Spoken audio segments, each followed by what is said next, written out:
Let me just kind of begin briefly, though, with a couple of clarifications. And you know, it's been a while. I graduated from Utah State in 1982 with a degree in accounting.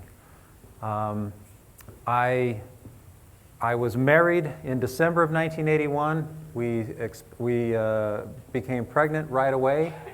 I graduated in March of 1982. So we were expecting a baby. We had recently graduated from college, and I had no job. And knew that I didn't want to be an accountant. My thought process back then was that I thought maybe I'd go on and get a master's degree, an MBA. I applied to UCLA, I applied to Arizona State, and I applied to one other school, and I can't even remember the name of the school, but I got denied at all three schools. I was waitlisted at Arizona State, though. So we went down to Arizona State, we interviewed with them, we were kind of thinking, you know, what are we going to do here? We're expecting a baby. I didn't have a job. I didn't get accepted to graduate schools, or at least the ones that I wanted to go to. I could have stayed and gone to Utah State, but I just didn't feel like that was, you know, going to be the right move for me. In the interview process, those of you that are seniors, you're maybe, you know, industries come in and you might be going through various interview processes with people. Well, back in my day, there were Big 8 accounting firms. I think there's, you know, 3 today. But back in my day, there was 8. One of them was Deloitte, Haskins & Sells, was one of those firms. And, you know, my GPA as an accounting major at Utah State was 3.2. I was, you know, average. But I interviewed with Deloitte just for practice. And somehow the recruiter that interviewed me really took a liking to me. And I actually really don't know why. And he kind of just said, look, whatever happens, just call me back, and once you know what you're thinking you might want to do, we'll see if there's something, you know, with our firm, and you can go from there. So here it is. It's, you know, April or so of 1982. I was declined the MBA schools of my choice. We were expecting a baby, and I had no job, and so I called this recruiter. And I said to him, I don't know if you have any jobs, but I really need a job. And long story short, I was able to be hired by Deloitte. It was kind of a very fortunate thing. I worked in the audit and emerging business services section for a little while. I took the CPA exam one time, and I don't even really know anymore what is required on the CPA exam, but I took the exam once, and I failed all the parts except one. And the only way you could get any credit for that part was you had to at least pass 2 parts. And I had not passed 2 parts, so I got no credit for the part that I did pass. So now here I am working at a Big 8 accounting firm. I failed the exam. Our baby is, you know, on its way, and I'm feeling completely uncertain about, you know, where my life is going to take me. So I'll just leave you with that image, because, you know, here I am. Let's see, you know, 30 plus years later. It was my great fortune to be president and chief operating officer of a publicly traded company called Seer Health Services. I ran that company for all intents and purposes for, you know, nearly 15 of those years. We sold the company in 2009 to United Healthcare, which is a large national company, and we do have a presence here in the state of Utah. We sold the company for a little under $3 billion. I would like to tell you that I received the majority of that money, but that's not true. But we did very well. We did very well in the process financially. So I guess what I want to leave with any of you students that are sitting here today is I stand before you as somebody who might be recognized in my field as someone who has been, quote unquote, successful. But my start and my path was certainly not predestined by any sense of the imagination. And so I don't want anybody here who's sitting here today thinking, man, I don't really know what I'm going to do. I might be an average student. I'm not really quite sure what my options might be out there. And, how do I really make the best or most of my career? Or you have family obligations, or who knows what, all the pressures of life. What I hope to be today is somebody who can be real with you, who you might be able to actually identify with, notwithstanding the fact that I'm significantly older. But I hope that something in my story might resonate with you. Let me just start with this. And this is just John Bunker's opinion, and I wouldn't pretend to tell you that this is the one and only way. But in my view, I know very few people, myself included obviously, I still don't know what I want to be when I grow up. I know very few people who knew at a young age, and I'm going to call you young, who knew at a young age what they wanted to do for a living. They actually became that. When they became that, they liked what they did, and fourthly, they liked how much money they made. I call that the Fourvector. I know very few people in my life, in my sphere and circle of life, who got all four things. That they knew what they wanted to be, they actually became it, they loved doing it, and they liked what they make.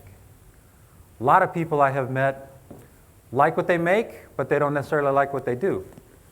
Or they might like what they do, but they want to make more money. A lot of people like myself. I got a degree in accounting because I felt like, it was just something that I thought I would need to know. I wanted to be in business. I wanted to have a business career. And I just felt like that skill might be a good skill to have. But in my mind, I never thought I wanted to be an accountant. And that obviously, played out in terms of my short career with Deloitte. But I think that that's okay. I think it's okay to not really know exactly what you're going to do or what you want to be. Or if right now, sitting right here, you're thinking, I'm going to graduate in X, Y, or Z discipline within business, and this is my short-term plan. I'm going to go do this, or I'm going to work in finance, I'm going to work in banking, I'm going to work in accounting, or I'm going to be an entrepreneur. You have an idea, you have a thought today, that's good. That's important. But don't worry if you start on that path and it takes you in lots of different directions. I stand before you as somebody who lived that life. After I left Deloitte, what I was looking for, I didn't want to be in an accounting firm. I left and worked. I got a job opportunity, I got interviewed, and made a little bit more money, and was working for a cable television company located in Las Vegas. Cable television back in those days was brand new. In fact, I remember back in Logan going to Utah State. We were there when ESPN was launched. And all on ESPN was just, rugby football or, these obscure kind of sports. But cable television back in those days was, for rural communities that you couldn't get large enough antennas and get the television signal sent in. That's how old I am, that's how far back it goes for me. But there was an emerging cable television company in Las Vegas trying to get started, and it was owned by the Times Mirror Company, which owns the Los Angeles Times and all those big publications. And I got an opportunity to get on the ground floor of that little company in a finance position. Left Deloitte and worked there for about a year. I loved that experience. What I wasn't expecting, though, is that that particular industry would morph into kind of programming that I personally had a problem with, and I just didn't think that that's something I wanted to be associated with. So I interviewed again and found a job with the O.C. Tanner Company here in up there in Salt Lake City. O.C. Tanner was in the process of expanding their kind of employee recognition company in business. And they wanted to do more retail stores. They have this really nice retail store in downtown Salt Lake City, or at least they did back in the day. And their idea was they were going to expand their retail business to high-end communities like Palm Springs or Beverly Hills, California, and so, just high-end areas with high-end retail jewelry. And my job was in finance. And so we moved our little family and we came up here to Utah. We started that job, and about 9 months into it, they shuttered the plan of expanding retail stores into high-end communities. And I was essentially out of a job. One of the really great things about public accounting, and in particular, working for some of the bigger firms, are the people that you meet. And there was a woman named Brenda who was my manager at Deloitte. And while I was only at Deloitte for 18 months, not certified, this woman was really good to me. And I worked on several of the jobs that she managed. By divine intervention, she called me and said, I hear, and this is granted, I'm in Utah now, she's in Las Vegas. She said, I hear you're looking for a job. I said, that's true. She said, well, I'm leaving Deloitte. There's a brand new startup company called Seer Health Services.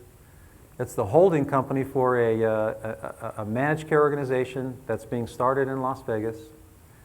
I'm leaving Deloitte to become the director of finance. Will you come and be my assistant director of finance?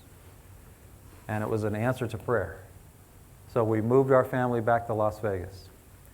And I started working. I was the 7th employee hired for Sierra Health Services. Again, this publicly traded company. Think of Intermountain Healthcare here in Utah. That's what Sierra Health Services was in Nevada. But it wasn't anywhere near that size. It was brand new. It was a startup.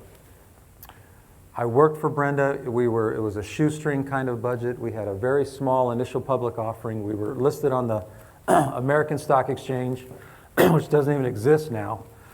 It's the precursor to NASDAQ and some of the smaller S&P markets. And 6 months into my time with Sierra, Brenda fell in love with somebody, got married, and moved to Texas, and I got promoted. And that began my career in healthcare. I don't stand before you as somebody who had it all figured out, somebody who knew exactly what they were going to do or to become. I would tell you that I was very fortunate, but I do feel like there's some common characteristics or qualities that felt like that I have felt are very important in successful people that I have worked with and worked for and have helped develop. And I want to pass those along to you today for whatever worth they might be to you. Like I mentioned, I know very few people who get the Fourvector. My neighbor happens to be one of them. As a young man, he wanted to be a dentist. He became one. He loves it. And he's obviously very happy with his level of income. But there's very few people that know that. What happens more so along the way, friends, is get into a business, get into an industry, or get into a job type, and you'll begin to network. You'll meet people. You'll have opportunities presented to you. But there's certain characteristics or qualities that perhaps might be helpful to you in that process that will make you more marketable or have more opportunity as you go.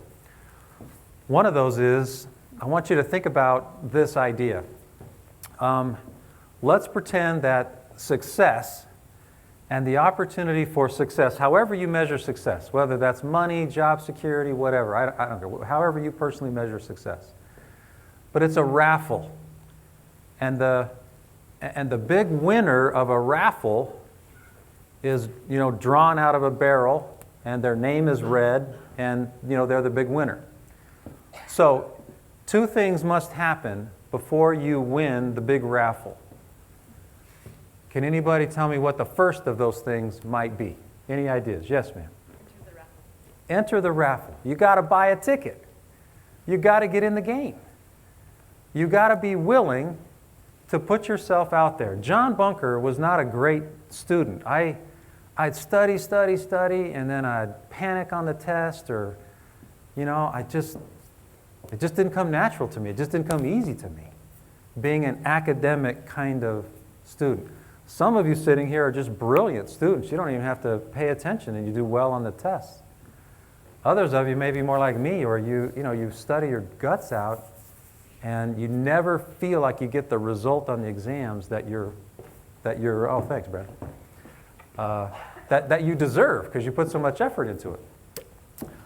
And then others of you are probably just screwing around, and you get what you deserve. I don't know, or something in between, But my advice to you as students graduating soon and entering the workforce, or some of you who are already in the workforce and are coming back to finish your education, you got to get in the game. You've got to buy a ticket. You've got to invest in yourself, even in the little things.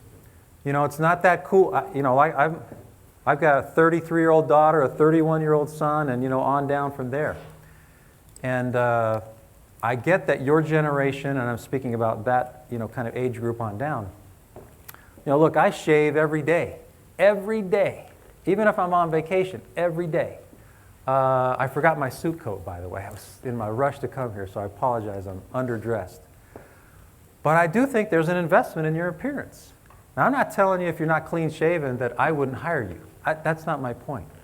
But my point is that you've got to invest in your appearance and in your presentation and in your skill set, and whatever your talent is, you've got to buy a ticket. What's the second thing in order to win the raffle? Typically. What's the second thing that must happen in order to win the raffle? You've got to buy a ticket. You've got to show up. You've got to be present to win. Have you heard this already? Have I given this? You've got to be present to win. What does that mean? What does it mean to be present to win? What might that mean in your business career? Anybody out there? Any ideas? Come on, work with me. Give me something. You can't just be like a clock puncher. You have to be there and be actively trying to make your job and the people around you better. You can't be a clock puncher. You can't just go through the motions. Good. Any else? Yes? I heard a quote that said, getting a formal education will give you, what did it say? Getting a formal education will help you make a living. Having self-education will help you make a fortune. So if you want to invest in yourself, it's not just about coming here and getting your degree. What are you doing after that? What are you doing to continually learn and educate yourself? Great. Thank you. Great. Anybody else have a thought? You must be present to win. What might that mean to anybody else? Yes, ma'am. Paying attention to what's going on around you and the opportunities that are available. Paying attention to the opportunities around you. All of those are great, and all of those are true. And I don't know that there's any one answer, because I think it all kind of depends upon you. But if you leave school and you think that the world owes you something, or you think that you're entitled to a good job and you should be able to just put in your time and leave and get paid appropriately, or to be paid well, I would caution you that you're going to be sorely disappointed. Because business is rough. And it's not dog eat dog, but there is certainly an aspect to the business climate that I think you've got to be prepared to handle and to be prepared to understand. So, when I say you got to buy a ticket, you're doing that today. For whatever reasons, even though this class is required, you showed up. And I applaud you for that. I hope that my 40 minutes with you will be worthwhile in some degree. But you got to be present.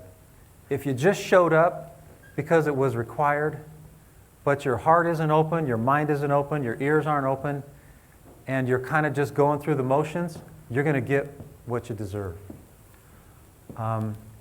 One of the things that I felt like that I could differentiate myself with my peers is that I will look you in the eye. When I'm with you, I'm with you. I will be present. I may not be the smartest one in the classroom, But what I've learned in my career is that if you have common sense, and if you're willing to invest in people, that you actually care about the person across the desk from you, or in the cubicle next to you, or on the telephone who's your client, or whomever, if you will give them your presence because you're present to win, that will carry over into people's opinion of you, and in their confidence in you, and in their trust in you. Whether that's a client relationship or an employee relationship or just relationships, period. So I'm an average student. I was a 3.2 in my major. A little bit higher than that overall because you can get PE and all these other electives to drive up your GPA, but employers only really care about your GPA in your major, in your skill. I was average, but I felt like I was above average in people skills. Now, in accounting, in finance, you could also say, well, there's not a lot of people interaction in that, and that's garbage. Everywhere you go, you are always presenting yourself. You always are, I want to say you're selling, but you are certainly presenting a message about yourself. Now, if you're entry level in some company, or even now you're working somewhere, my advice to you as well is to always be managerial, to be thinking about, if I was in charge of this department, this is what I would do, and this is how I might organize things. This is how I might look at things differently, which isn't to say that you criticize the person that you're reporting to, your direct supervisor, but it is to say that you're present, that you're thinking about what you're doing, the opportunities that are in front of you, and how things might be done differently. And then I would even suggest this, that you have the I don't want to call it tenacity, but that you have the desire or the willingness, the courage, pick whatever word fits best, that you would actually make these suggestions, not in a critical way, not in a condescending way, but in a helpful way. And what that does is that builds trust. It shows the person that you're working for and working with that you're invested in the outcome, that you care about it. You might start with, like Deloitte. I knew I wasn't going to be at Deloitte. I knew that Deloitte was a stopping place for me. It was just, think about this. I was 23. We were expecting a baby. I had no job, and I didn't get into grad school, at least the schools I wanted to go to.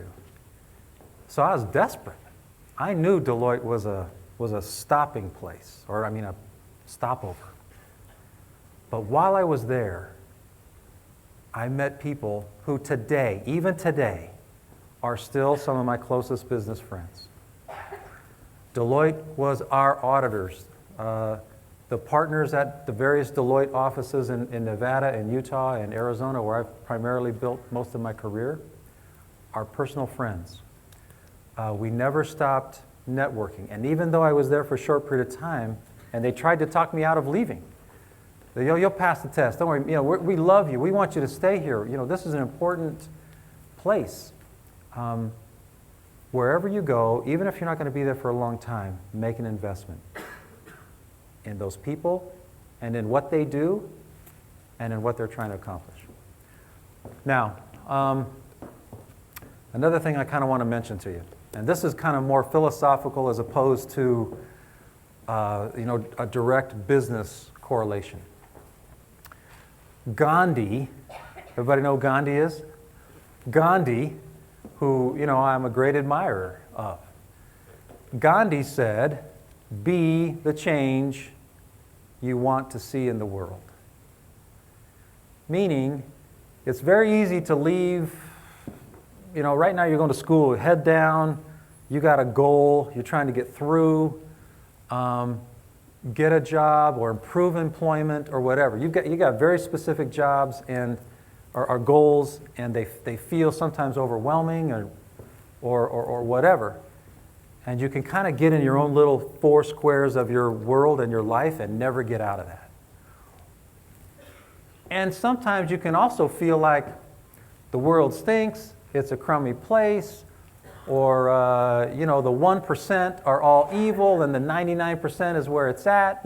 Wherever your political views fall or wherever your economic views fall, my advice in business, and I want you to apply this to a business framework, is be the change you wish to see in the world. Whatever that means to you. For me, it simply meant that I wanted to be in business not for the purpose of making a lot of money, but I wanted to make a difference wherever I went. And I wanted to be a good steward, a good ambassador of my family, my wife, just the time I'm here on earth.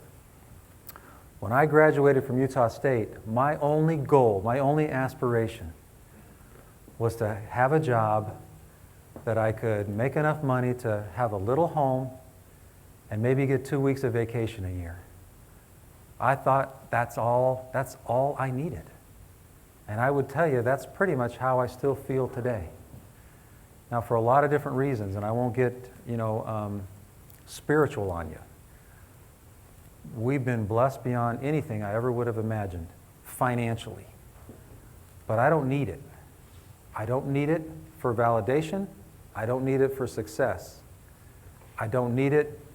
I'm perfectly happy being a 3.2 GPA. But that thought that I read about, that Gandhi said years and years ago, be the change you wish to see in the world. I try to live by that creed. And I invite you to find out what that might be for you and to follow that path for yourself. Another philosopher that I want to leave you a thought with is Mark Twain. Mark Twain said this: "To the world, you might be one person. But to one person, you might be the world." Now think about that for a second. To the world, you might be one person. It's easy to sit here thinking, I don't know how many people are here, 70, 80, I'm not exactly sure, maybe a little more. And you might be sitting here thinking, I'm the loneliest person in the world. There's 30,000 students on this campus. I am unknown. I am unimportant. I'm a 3.2 in my major. I don't really have a whole lot to offer. That's nonsense. You may be just one person sitting in this classroom, but to one person, you may be the world. And where would that take you in business? I don't know. But if you can dream it, you can become it. Those are two important philosophies that I try to live my life by. A final one, and I'll save a few minutes here for any questions that you might have about any topic. When the chairman of the board of Seer Health Services, and by the way, so we were on the American Stock Exchange. We're a very small cap company. Over the course of our years, we grew the company. We eventually were listed on the New York Stock Exchange. It was my privilege to ring the bell that day in New York when our symbol SIE was listed on the New York Stock Exchange. Like I said, our market cap grew to the point where we were a $3 billion company, and it was an incredible ride along the way. My particular job as president of the company was to be the face to Wall Street, to meet with analysts, to explain our projections, our numbers, our growth, our business. We eventually, grew all over the United States. We had a big operation in Florida. It was even my great privilege to go overseas and speak to overseas investors in Europe. Made several trips over there. We had big investors over in the UK and in Spain that invested in our little company. But here's another little John Bunker thing that I want to leave with you, for whatever worth it might be. Take very seriously what your job is. Take your job seriously. but don't take yourself seriously.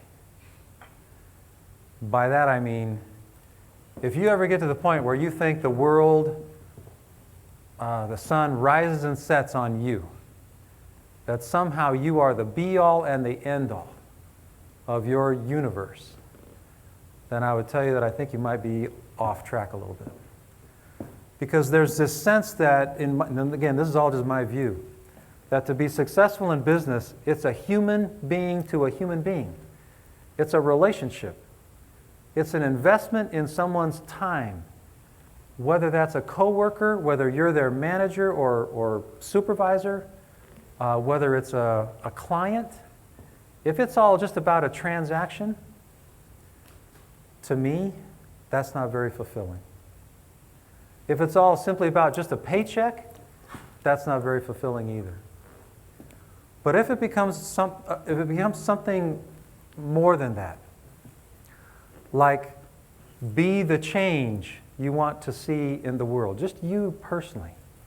Treat people with respect. Look them in the eye. Put the phone down. Go visit somebody. Have this personal interaction. Be present to win. Buy a ticket. Be willing to get into the game. Make the investment. Your business life will be successful and fulfilling. I had the privilege of meeting incredible titans of business, but I don't consider myself, a titan in business. I'm just still John Bunker, from the born and raised on the wrong side of the tracks in Las Vegas, Nevada. Went to Utah State to play basketball. That's a whole nother story.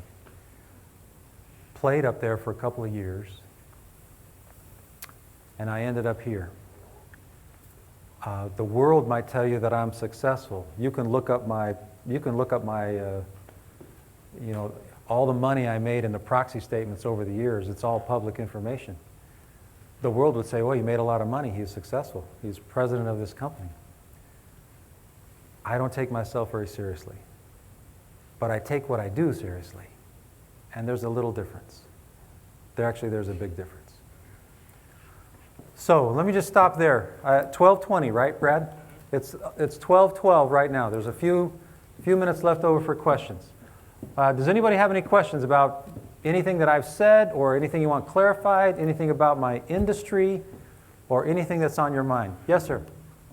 What do you think it is that you did early on in your career to get Brenda's attention to have her call you later on?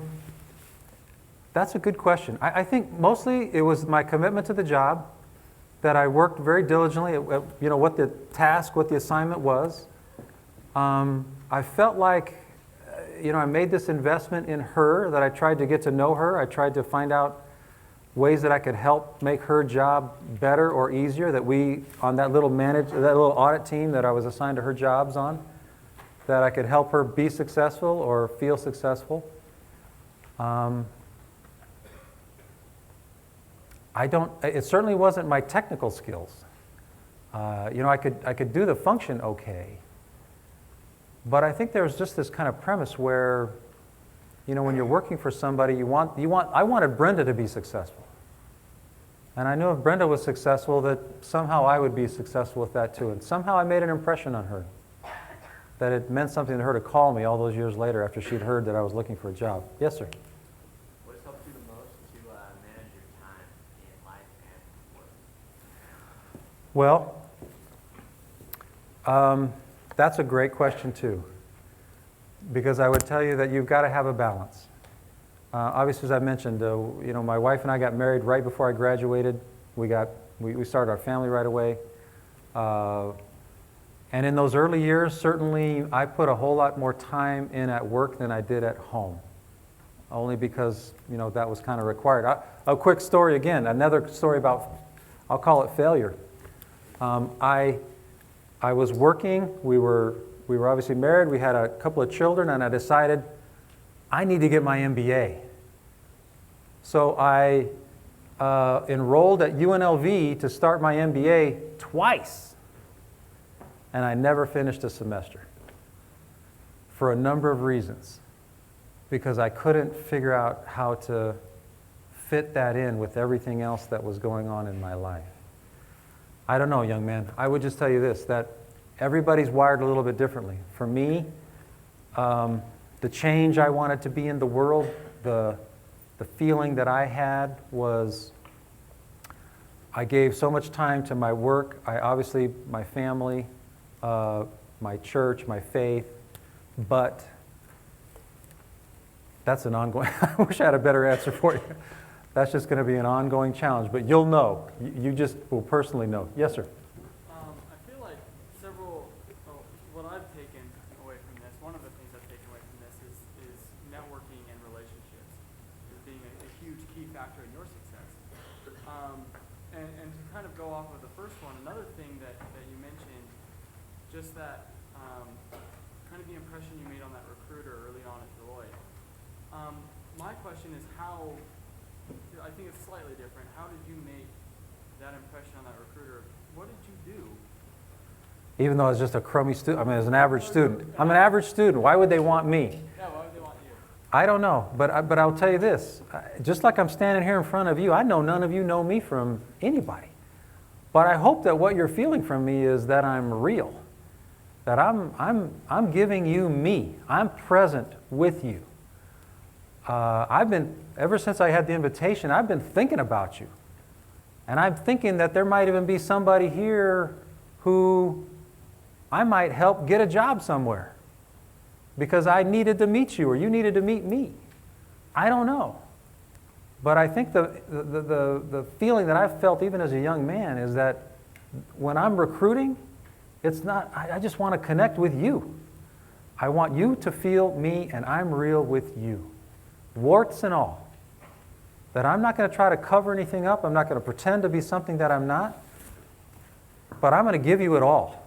If you're an athlete, you know, we're going to leave it on the field. And in business, I feel it's no different. The way you go about it, the application might be a little bit different. But connect. Now, you got to have, I still was a 3.2, so I still could. You know, the debits were on the left, the credits were on the right. You know, I knew how to, I knew how to do a couple of things, technically. So you still got to have, you got to have some smarts, for sure. I wasn't calling you a crummy student. I know. But in my opinion, just in my opinion, and if Mitt Romney were here talking to you, he might have a totally different opinion. That's like, you got to be Harvard, MIT smart. I don't know. But for me, when I was hiring people, their resume didn't matter to me. Where they graduated from college didn't matter to me. What their GPA didn't matter to me. I needed to know they could, do the function for sure. But what mattered to me was the person. And that was how we hired people, whether it was my chief financial officer or a chief marketing officer or a general counsel for our legal department.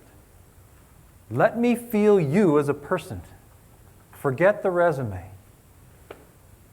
I think that's how that recruiter hopefully might have felt. Yes, ma'am.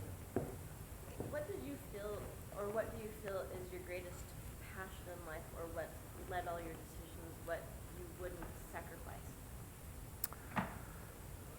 Well, I don't want to offend anybody who's, not a member of the LDS Church.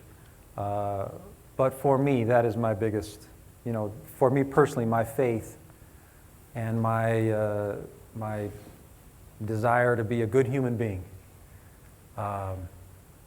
would never sacrifice anything for that. Quick story, the whole thing about the cable television company was, to me, cable television was ESPN or TBS. I remember I grew up watching the Braves, Dale Murphy and the Braves play on TBS in Logan, Utah, because that's the only TV station we got up there. When it all kind of started morphing into, pornography pay-per-view, I personally just, didn't want to be in that industry. So I quit my job and found another job with O.C. Tanner.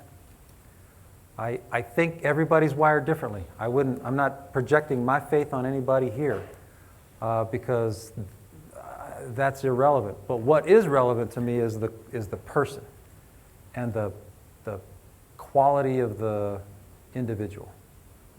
Anyway, I'm sorry to be preaching. I don't want to be preaching to anybody. I don't think you're Okay. You mentioned how, as you move to these different jobs, you kind of shift industries. Yes. What is it about the healthcare industry Thank you. that you, that's kept you there? Loved. Because you switched from the cable. Yeah, absolutely. Thank you. I loved healthcare. And for this reason only. Back in my day, in the early days of managed healthcare, HMOs were a dirty word. People hated them. To some degree, health insurance still might have a nasty connotation. But what I loved about the industry specifically is that it was all about people. That we were trying to help people, whether it was to insure them, to give them the health care that they needed, to fix their claim problem if they had one, the whole human element of healthcare. And by the way, healthcare, this wasn't a healthcare speech, I know. But the whole healthcare is 1/3 of the entire economy of the United States of America. It is a $3 trillion industry. If any of you are leaning towards an industry, any piece of healthcare is a great place to go. I just personally fell in love with it because I felt very much like what I was doing could actually help another person, and or their family. So, what I'm doing for Optum. Optum is a subsidiary of United Health Group. I run this big division of Optum now. We're building high-performing networks around the country of physicians and hospitals and practices. Sometimes we own the practices. In Nevada, we own them. And in Utah, we're just a network. We work with Revere, Central Utah Clinic, all the big clinics, even including Intermountain, and we're putting together these high-performing networks that are fascinating, and I'd love to come back and teach you all about healthcare on another day. But it's 12:21. I'm willing to stay all day, but I know you're bored and want to get to lunch, but thank you very much for coming today. I'll leave my contact information with Brad. If any of you have any interest in contacting me, you can contact me direct. And whether that's advice or posting for jobs with my company or others, God bless you. I wish you all the best. Thank you for listening to me.